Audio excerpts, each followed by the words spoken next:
क्या अड़चने देखिए, शौर्य यात्रा यहाँ पर पहुँचते हुए डमरू वादन करते हुए, डमरू बजाते हुए जो विद्यार्थी हैं, जो संस्कृत पाठशालाओं के शंख का वादन करते हुए, ये तस्वीरें देखिए सोमनाथ मंदिर के आसपास ये पहुंचती हुई शौर्य यात्रा, और उस पर पुष्प वर्षा की जा रही है लगातार। भगवान शिव को डमरू अत्यंत प्रिय, भगवान शिव को शंख अत्यंत प्रिय, दोनों का सनातन में अपना अलग महत्व। और अब ये शौर्य यात्रा अपने आखिरी पड़ाव पर पहुंचते हुए आगे भगवान शिव के गणों के तौर पर जो लोग थे वो आगे बढ़ते हुए, और अब ये डमरू वादन करते हुए, और पीछे पीछे प्रधानमंत्री नरेंद्र मोदी अब से थोड़ी देर बाद आपको तस्वीरों में दिख जाएंगे। तो शंख सर्किल से शुरू हुई ये शौर्य यात्रा पुष्प वर्षा के बीच में पहुंच रही है अपने आखिरी पड़ाव की ओर। 1 किलोमीटर का यह स्ट्रेच था जहां से ये शौर्य यात्रा की शुरुआत हुई थी। सड़क के दोनों ओर लोगों की भारी भीड़ है।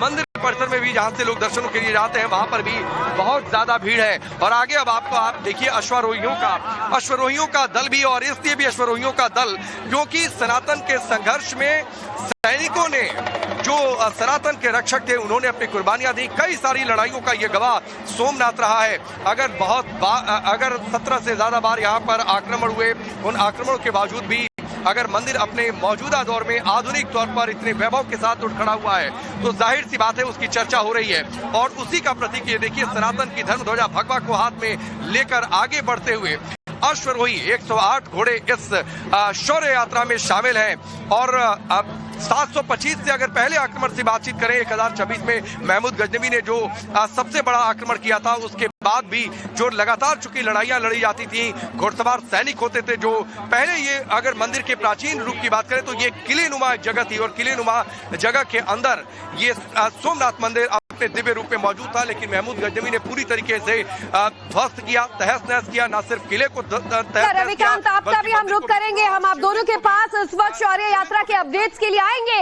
ये बेहद ही अद्भुत दिव्य तस्वीरें आज दर्शकों तक पहुंचा रहे हैं, और इन पर प्रतिक्रिया के लिए और आगे की बातचीत के लिए हमारे साथ गेस्ट का पैनल भी जुड़ चुका है। हिंदू धर्मगुरु आचार्य विक्रमादित्य हमारे साथ मौजूद हैं, राजनीतिक विश्लेषक सौरभ मल भी हमारे साथ जुड़ चुके हैं, हिंदू धर्मगुरु डॉक्टर पवन सिन्हा भी हमारे साथ मौजूद हैं। सभी को हमारा प्रणाम। पवन सिन्हा जी, सबसे पहले आपसे तो मैं यही जानना चाहूंगी कि 1000 साल का वो इतिहास जो शायद आज का जेनरेशन भूल गया हो, स्वाभिमान यात्रा के जरिए हर कोई जान रहा है कि कैसे आक्रांताओं का जुल्म सोमनाथ ने सहा, कैसे इसके बावजूद अड़ेग हमारे प्रथम ज्योतिर्लिंग यहाँ पर तब भी मौजूद थे, आज भी मौजूद हैं। अच्छा प्रश्न है, और सीधे सीधे ये युवाओं से जाकर जुड़ता है। युवाओं को ये समझना चाहिए कि किस तरीके से भारत के स्वाभिमान को कुचलने का प्रयास किया गया था आक्रमणकारियों के द्वारा, चाहे वो गजनवी रहा हो, चाहे जुनैद रहा हो, चाहे वो खिलजी रहा हो। इन सब लोगों ने भारत के स्वाभिमान को कुचलने का प्रयास किया, इसे लूटने का प्रयास किया। तो प्रधानमंत्री जी ने आज जो कदम उठाया है ये अद्भुत है। इससे वो प्रतिहार राजाओं की जो प्रतिष्ठा है वह को भी स्थापित कर रहे हैं, वह गुजरात की प्रतिष्ठा को भी स्थापित कर रहे हैं। और लोगों को ये समझ में आ रहा है, क्योंकि जब भी प्रधानमंत्री इस प्रकार की यात्रा करते हैं लोग पढ़ने लगते हैं, लोग समझने लगते हैं। तो आज की यंग जनरेशन को ये समझना बहुत जरूरी है कि आतताई न हमारे कभी थे, न है, न कभी होंगे।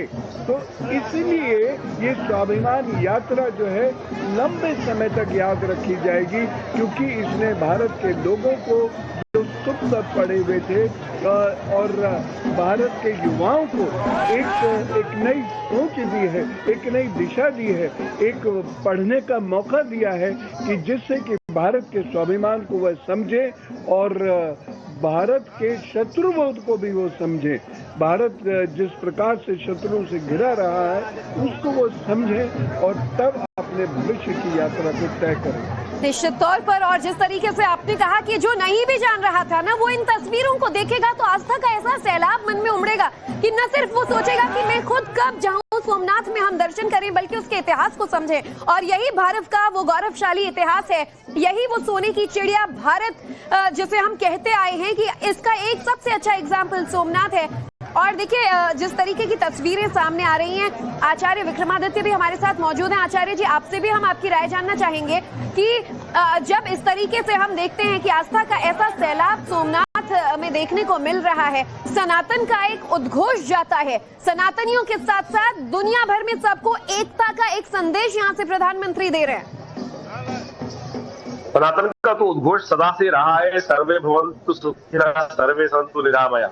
यही भाव सनातन का अनादिकाल से चलता आया है और सनातन की यही श्रृंखला रही है। लाख आतताई आए, एक के बाद एक आतताई इतिहास में आए और उन सब ने सनातन पे प्रहार करने का प्रयास किया और अभी जो हो रहा है वो भी उसी श्रृंखला में है, लेकिन पुनः सनातन उठकर खड़ा हो गया। ये जनमानस जो आपके समक्ष दिखाई दे रहा है वो सनातन का उद्घोष है कि सनातन की पुनः जागृति का युग आरंभ हो चुका है और जनमानस में सनातन के प्रति प्रेम किस प्रकार से उमड़ रहा है, बाबा के प्रति प्रेम किस प्रकार से उमड़ रहा है कि आज सोमनाथ का दर्शन करने के लिए समस्त व्यक्ति ललाहित है, अपने अपने शौर्य बल के साथ, अपने अपने भाव के साथ वहां उपस्थित हो रहे हैं। ये सुंदर विहंगम दृश्य जो आपके समक्ष दिखाई देता है, मैं कहता हूँ इस समय हम सबको प्रार्थना, वो सौराष्ट्र सोमनाथम च श्रीशैल एक प्रार्थना जो है, समस्त द्वादश ज्योतिर्लिंगों की प्रार्थना, वो अवश्य सुनने का प्रयास करना। अभी आपने कहा कि द्वादश ज्योतिर्लिंग जो है उन सबके वहाँ के जो महंत हैं, वो पुजारी है, वहाँ उपस्थित है, जो ना उनका स्तमन कर दिया जाए। ओम सौराष्ट्रे सोमनाथम श्रीशैले मल्लिकार्जुनम उज्जैन।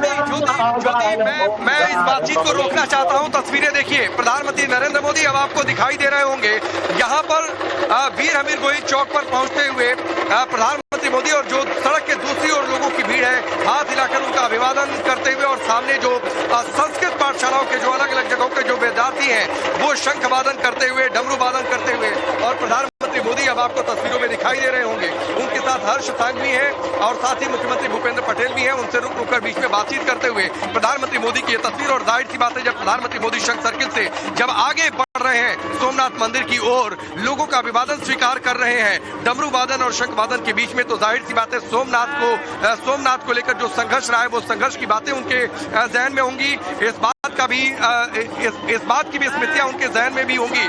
अब ये तस्वीर देखिए, प्रधानमंत्री नरेंद्र मोदी की तस्वीर, उनके साथ मुख्यमंत्री भूपेंद्र पटेल और दूसरी ओर हर्ष सांघवी आपको तस्वीरों में दिखाई दे रहे होंगे। उनके जहन में इस बात को लेकर भी होगा कि कितने संघर्षों के बाद आधुनिक तौर पर सोमनाथ मंदिर अपने संपूर्ण वैभव के साथ खड़ा हुआ है, और यही वजह है कि जब सोमनाथ मंदिर में जाएंगे, पूजा पाठ करेंगे, उसके बाद सरदार पटेल को भी नमन करते हुए इसके बाद फिर यहाँ से वो सद्भावना ग्राउंड में जाएंगे। सामने आप देखिए, दिखाते रहिए ये एक्सक्लूसिव तस्वीरें टाइम्स नाउ नवभारत पर सोमनाथ स्वाभिमान पर्व के शौर्य यात्रा की। देखिए, कल ओमकारनाथ जाप का आयोजन किया गया, 72 घंटे के ओमकार मंत्र का जाप, क्योंकि ओमकार से सृष्टि है, ओमकार से सृजन है, और ऐसे में आज शौर्य यात्रा उन तमाम सनातनियों की शहादत के स्मरण में जिन्होंने अपनी कुर्बानी दी, अपना जान दिया हमारी रक्षा के लिए, सनातन की रक्षा के लिए, सोमनाथ की रक्षा के लिए।